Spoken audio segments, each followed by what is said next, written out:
What is going on, Bold Nation, and welcome to another Destiny 2 video. In today's video, I am going to teach you guys how to complete the Nightfall super duper easy, what are the best loadouts you could do, and the best strategy to get around the Nightfall. So let's go ahead and start off with the loadout. Recommendation for subclasses, I would recommend anything that requires a roaming super. I would not recommend multiple arc because the boss cannot be killed like on one stage. So what I would recommend is anything that has a roaming super. So you're probably going to want to go with a Dawnblade. You're gonna want to go with a Stormcaller, a Pole Dancer, anything that involves a roaming super, and something that you might not want to get too close to because he usually ground pounds. So you could even use the Golden Gun. So anything that involves you being a good distance or not having to get too close to him, or just a roaming super in general, would be the best fit for any subclass. Now, as far as weapons are concerned, I would highly recommend, if you have the Hardlight, definitely Hardlight is kind of requirement when it comes to Nightfall. It's the best exotic one you could use. And if you have an exotic to pick from and you have that one high leveled, would highly recommend you pick up the Hardlight, because the Hardlight does greatly well when it comes to the Nightfall, especially with the different changes of Arc, Void, and Solar. If you don't have the Hardlight, then I would recommend you guys using a scout rifle that is part of you're able to pick up from the quest. And this scout rifle is called the Nameless Midnight. Now, the Nameless Midnight is actually a really good scout rifle. Not only that, but it also comes with kind of explosive rounds, which makes it a really good scout rifle. You can pick this one off after you complete the story mission. So if you guys haven't picked it up, definitely go ahead and pick that up. For your kinetic weapon, you're probably going to run something that shoots really fast, like an auto rifle, SMG, anything that you have in that sense. Or even if you were to pick the Sunshot, it would still be pretty good, because remember that Solar Burn Plus, it does the extra explosive damage. So you're going to be wanting ahead and go and put that in your solar perk.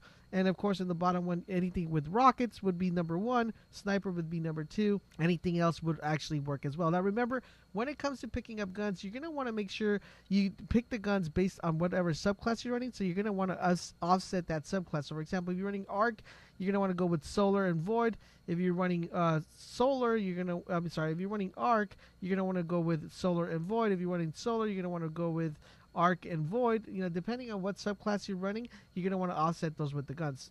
Recommended subclasses would be a Hunter. Titan would definitely have to be kind of a requirement for this Nightfall, just because it makes it a little bit easier to go through the loops. Especially if you're a Hunter, it's a lot easier. So if you have a Hunter in your fire team, you just need one. Usually have him get the top loops, and then you and your fire team can handle the bottom loops. Now, this week's Nightfall requires you not to kill ads in order to get your timer up, but it requires you to go jump through loops that are located without the map. Now, they are not entirely of the map. There's only certain sections that the loops will display. The first time you will encounter the loops is once you get across the ones that teleport you, and you're going down to the bottom, is where you're going to encounter loops. Now, there's going to be 3 sets of loops. One that goes down the middle all the way to the bottom. There's going to be one to the right and one to the left. Just split yourself into 3. Have the Hunter take the right side, have whoever else is running on the left side, and have someone go ahead and take the bottom ones. There's 2 sets of bottom ones that you should be able to run through and get your timer up. Now remember, you also got to be killing ads while you're doing this. So once the top right hand side has cleared his loops, just have him shoot the ads, or have the left one shoot the ads. Or what you could do is just wait up top, kill the ads first before you run the loops, and then get ready to run the loops. Next up, you're going to go ahead and have the time to go and run through the desert area. Now, this is actually pretty easy. Just get on your Sparrow, get in position. Once again, the loops will be divided into 3 spots, left, right, and middle.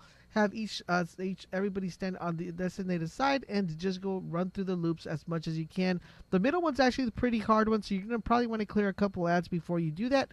If you can't clear the ads, just go ahead and just go with it. Go with your gut stakes. Now, there's going to be 2 enemies that you're going to have to kill. One's going to be in the left bunker. One's going to be in the right bunker. Sometimes when you do this a little bit too fast, the one on the right bunker might spawn all the way to the bottom where you pull the lever. So just keep that in mind if you don't see him up there. This time, just wait for your super to be activated, in the sense of where it says Solar, Arc, or Void. Once you have that activated, just go ahead and kill the ad fairly quickly. Now remember, there is going to be a big Centurion in the middle. You're going to want to clear him out, because when it turns dark, he becomes a pain in the patootie when it comes to killing the rest of the people who are on the tunnel. So make sure you take him out fairly quickly. Now, once you clear the Centurions, there's going to be 2 levers that you have to pull down. Pull down those levers and jump through the hoops. Once you jump through the hoops, you'll go ahead and be presented to the top platform, where you have to drop down.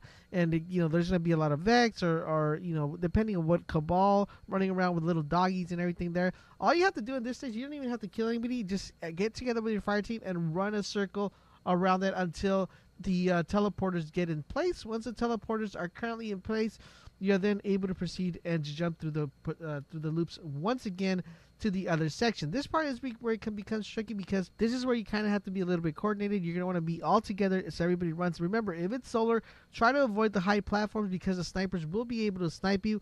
Also remember that the tankers are also solar, so try to make sure you try to run this when it's not solar, but if you have to go, just run it well it's solar. Just try to dodge the snipers as much as you can. Once you get through this area, you're going to be presented to the part where you have to kind of maneuver through the maze, where you have the spinning circle-y thingies going around you, trying to take you out. The best way to do this is divide yourself once again into sets of 2. You're going to want to set the hunter or titan up above to get the top rings, and you're going to want the whoever is in the L's to get the bottom rings, the warlock or titan. This should be the best way to do it. Once the creek thing here is, just make sure at least one of you gets across, because then you will automatically get pulled to the boss encounter. Now, one of the interesting things here is actually the boss is actually one of the easiest boss to get completed. What you're going to want to do is just go ahead and have the have everything ready. Once you get to the boss stage, start DPSing him, bring his health down to a quarter. Once you get his health down to a quarter, you guys should be pretty good and solid to go, and he will go ahead and bring the platforms back down again. Once he brings down the platforms, what you're going to do, there's going to be little kind of sections where you can stand and kind of take cover, and just shoot him as much as you can. Just take cover there. You can avoid the ground as well if you get on top of that platform. Once you get on top of that platform, throw grenades if it's solar, void, or arc, and then he's going to go ahead and go down to a quarter of a health. He will then bring down the platform once again, and there's a time where you want to have your super. Make sure you have your super for this final stage. Once you see that it changed to a specific color or a specific element, make sure you have your super ready. Pull out your super and start going ham on him and take him out. And that is how you complete the Nightfall. Fairly super duper easy, and that is how you get it done. I want to know from you guys, if you have attempted this Nightfall, have you guys been able to complete it? And number 2, have you tried the pristine edition of the Nightfall? Do you consider it to be hard, or do you consider it to be easy? Please let me know in the comment section down below. I hope you enjoyed the video and found it informative. Now, if you did, please remember to help me out by liking the video, and most importantly, sharing the video with your friends. If you want to stay up to date with all things gaming, make sure you hit that sub button. And if you want to get in touch with me and stay informed on the latest things that are happening in the channel, the best way is to hit me up on Twitter at GFLaserbolt. The link is down below, and also follow me on Twitch. If you would like to support the channel, you can always join the Laser Nation by supporting us via Patreon. Once again, the link is also down below. Thanks for watching, and I will catch you guys on the next video.